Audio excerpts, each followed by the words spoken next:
Coming up on Mountain News this morning, officials are urging victims traumatized by the 2022 flood to seek help if they are feeling depressed. Plus, a mom is accused of abusing her child and even imprisoning her in a dog cage. Dedicated to Eastern and Southern Kentucky, this is WYMT Mountain News This Morning. Good morning, I'm Madison Carmouche. It is 6:28 this morning, and earlier I mentioned that I know quite a few people with a birthday today, and one of those people is WYMT's General Manager Neil Middleton. But I don't know how you'd feel about the weather if your birthday was today, but I'll let meteorologist Tim Jawbridge break that to you. I'm kind of thinking Neil has got maybe a good meal thinking later today because I know he loves his ribs. I think he likes wings too. In the meantime, there is good weather for Neil and his wife to celebrate his birthday later this week. Good timing too, Friday and Saturday. We'll detail that in this half hour. Low clouds and fog still a theme outside our door, and 70 degrees here in Hazard. Visibility is an issue in places across the Commonwealth this morning, so some extra time no matter where you're going here, heading toward 7 o'clock. Temps typically where we should be this time of the year. The average low is 67, and we pretty much have bottomed out at about 69 here in the heart of Perry County. Heavier bursts of rain south and southeast of Harlan right now. This continues to track in toward western portions of Virginia and also western portions of North Carolina on the southern periphery of the line. Powell County extending back toward Waynesburg. A few showers, quick bursts of rain continue to track toward the Mountain Parkway. Mostly cloudy, muggy today. Scattered showers, a few thunder showers, and a high flirting with 80. The 7-day forecast, and yes, the good timing with nice weather into the weekend. It's coming up in this half hour. Madison? All right, Tim, thank you. This weekend will mark the second anniversary of the devastating Eastern Kentucky flood of July 2022. Alexa Minton has more about mental health concerns in the region for those continuing to struggle with the trauma. All of us that grew up in Appalachia, we were, raised to pull ourselves up by the bootstrap, not ask for help, and just kind of put your head down and get the job done. This weekend marks the second anniversary of the historic Eastern Kentucky flooding event that claimed the lives of 45 people. It's an anniversary for some that might bring up reminders of stress and anxiety felt in the heat of the moment. Things like an anniversary or just any time that there's bad weather or calls for flooding, it can really bring the body and the mind back into the space, that experience, that acute stress response. The American Psychiatric Association says that symptoms of extreme weather post-traumatic stress disorder could range from mild stress to intense anxiety and depression. They also shared that children and first responders are two groups of high concern when addressing mental health after damaging weather. Feeling down, feeling tired, sleeping more, maybe a shorter temper or shorter fuse. Those can be kind of telltale signs for someone that's experiencing some depression or just, stress from remembering what happened. And while Eastern Kentucky has already rebuilt so much of what was lost, ARH and other behavioral health options are encouraging those struggling with the second anniversary of flooding that it's okay to not be okay.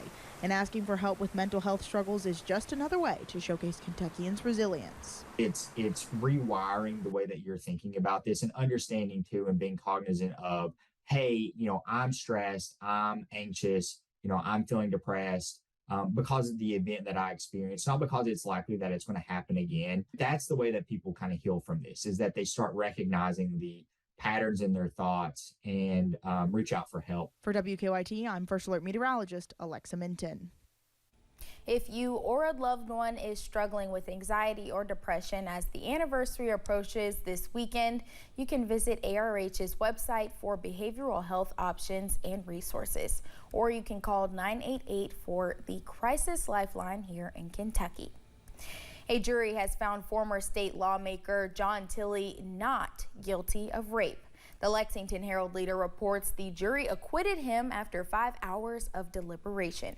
Tilley is a former Democratic representative.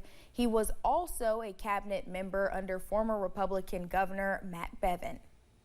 A suspect in a recent Perry County triple shooting case is now facing a different charge. Emily Collins appeared along with Tristan Combs in district court for a preliminary hearing. Combs is accused of killing Anthony Crow Stidham and Braxton Marlowe and injuring David Sumner. Collins was charged with complicity to murder, but after further discussions and evidence being presented in the courtroom, officials changed Collins' charge to facilitation. In Knoxville, Tennessee, one person is dead and another is in custody following a stabbing at a church.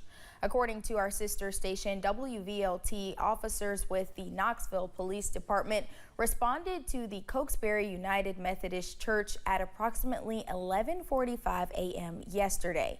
A man had been stabbed, which later led officers to Kingston Pike and I-140, where another man was found dead. A Central Kentucky woman is accused of abusing her daughter. Police say the abuse includes strangulation and imprisonment in a dog kennel. According to a complaint warrant, Sheila Mann's 10-year-old daughter told police in a forensic interview that Mann threatened to slit her throat.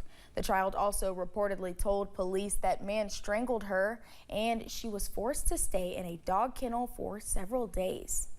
The child, who is under the age of 12, had disclosed to investigators that Miss Mann had locked her inside a dog kennel type cage for 2 to 3 days at a time, and would only allow her to exit that cage just to use the bathroom. Police say Mann's 10-year-old daughter is being cared for by social services. 2 people are now behind bars after deputies say they were transporting drugs. The Wayne County Sheriff's Office says deputies pulled over Misty Rose and Justin Watts in the Wayne County part of Huntington. Investigators say they were able to determine that the 2 of them were transporting drugs and confiscated meth, heroin, and pills. Police in Laurel County are asking for help finding a suspect in connection with a theft. Here's a picture of the person they are looking for. According to the Laurel County Sheriff's Office, the theft happened at a business in the Lilly area on Monday. They are also looking for this vehicle. If you have any information about the case, contact the Sheriff's Office at 606-864-6600. More than 40 organizations have signed a letter opposing legislation to shield a proposed prison in eastern Kentucky from lawsuits. The letter discusses concerns about efforts by the House Commerce, Justice, and Science Subcommittee to manipulate and undermine federal law as a means to build a prison in Letcher County. The groups have urged HAC Chairman Tom Cole and Ranking Member Rosa DeLauro to rescind the funds appropriated for the construction of the FCI Letcher. According to the letter, it says both the Biden and Trump administration sought to defund the construction of FCI Letcher. Congressman Hal Rogers and other local leaders have pushed for this prison for many years due to, in part, the many jobs it would create. Kentucky crews are in California helping put out a wildfire. The Kentucky Division of Forestry posted these pictures. Crews are bulldozing and getting the pencil fire in Northern California under control. An estimated 500 acres have been burned. Several wildfires are burning in a number of western states. Additional crews are working to put those fires out. In central Kentucky, Jessamine County Schools is planning to crack down on cell phone usage when the new school year begins. They are introducing a new policy that will require students to place their cell phones in a phone pouch at the beginning of class. It is a stricter approach than the school's previous policy. Before, teachers used their own discretion to decide whether or not students could use their phones. Now the school will have a more uniform policy. Attorney General Russell Coleman is urging the Supreme Court to immediately block the Biden-Harris administration's plan to shut down fossil fuel power plants. In May, Coleman joined the coalition to protect affordable and reliable energy from what he calls the Biden-Harris administration's green agenda. Here is what Coleman said in a statement, quote, "The Biden-Harris administration's extreme attack on Kentucky's affordable and reliable energy would force families to pay billions just to increase the chances that we sit in the dark. This isn't serious policy making, but another of Washington's ideological assaults on middle America. We're fighting all the way to the U.S. Supreme Court to protect Kentucky families and our Commonwealth's competitive edge. Here is what Senate President and Clay County native Robert Stivers had to say, quote, "Kentucky coal helped build our nation, and the Commonwealth has always been at the forefront of America's energy production. The Supreme Court has ruled against this type of regulatory overreach before, and we hope it will again to ensure affordable and reliable energy for Kentuckians."